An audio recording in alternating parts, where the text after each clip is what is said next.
Checkpoint, we hear from both leaders, party leader Moses Wetangula and Secretary General of Ford Kenya, Dr. ESELI SIMIYU. Let's begin with Dr. ESELI SIMIYU. Thank you very much for giving us your time here tonight on Checkpoint. Two parallel NEC meetings held today, one from your faction, another by the party leader, led by party leader Moses Wetangula, and two very radical resolutions from both. Who's fooling who? I think you must have gotten some misconceptions here. You had the former party leader of Ford Kenya saying that the forces of evil. Surely Kenyans know, between me and him, who is a force of evil. That one he possibly cannot. He has no leg to stand on to accuse me of being a force of evil. Number two, we laid out clear charges as to the shortcomings of the party leader and the national organizing secretary. He should be answering to those charges rather than trying to cast aspersions, oh, they have been given money, oh, they have been done what. And, you know, when they start saying, like on the part of Musalia, talking about who might be influencing what, I think Musalia should take a keener look at his friend, Honorable Moses Wetangula. Then he might know who he is dealing with. Or perhaps he can come and we give him a copy of the charges that we had against Honorable Moses Wetangula. Mm-hmm. Perhaps when he has seen those charges, he might change his mind of thinking that anybody is interfering from outside. As far as the matter goes, talking about two parallel NEC meetings doesn't arise. The NEC meeting that happened today was at Radisson Blu Arboretum. What happened at party headquarters was a reaction of people who were maybe surprised that they had been caught out. If you look at the attendance there, yes, they had people, but they were not NEC members. Mm-hmm. What we had at Radisson were genuine NEC members. Mm-hmm.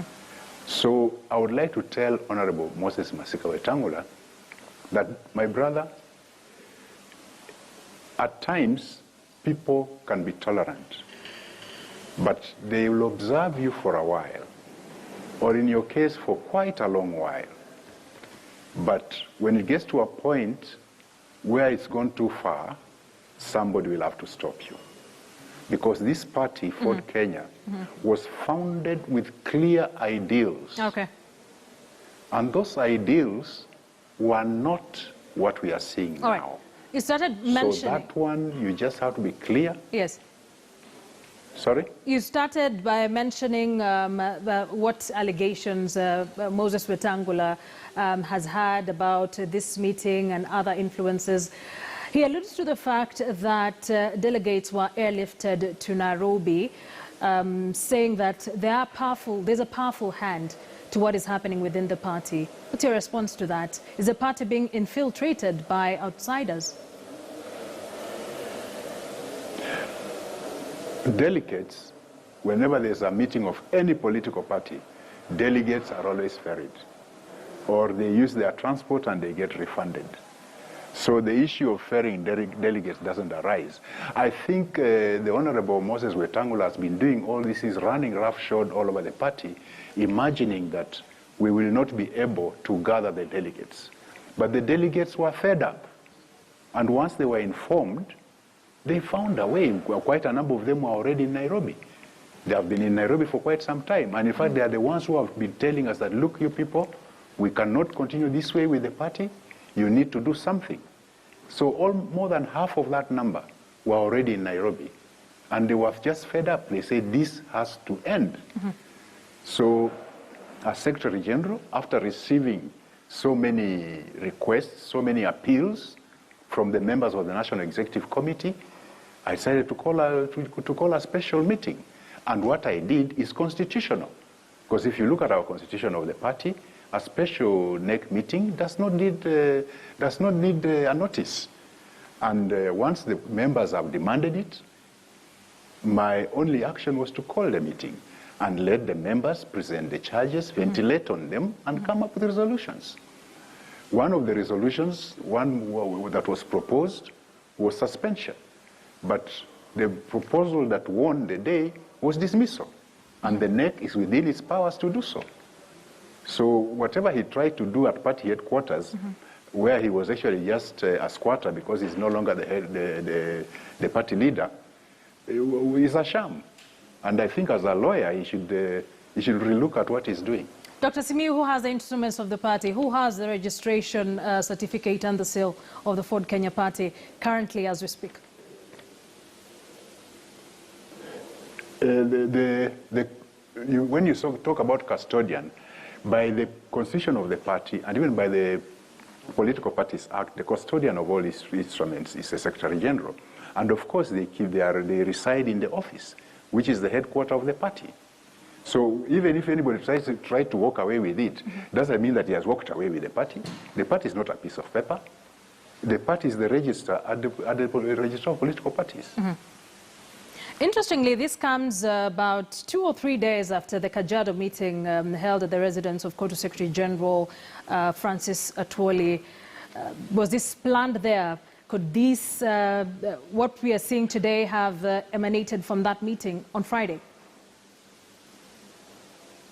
I think the Kajiado meeting, which was actually open to the press, and in fact, one of the people who attended was Ferdinand Wanyonyi, who was sitting on the left side of the party leader when they made their so-called press conference at the party headquarters. I think he can report clearly to the party leader and tell him that nothing of the sort was discussed. In fact, the brief time that we were there was not enough to discuss such a thing. Wetangula says... but we had been planning this for quite some time. Yes. Senator Wetangula says that insiders give him information that there was a fundraiser to help push for what we've seen today. Were you paid, were you and others paid, just to make this clear, to ensure his ouster today?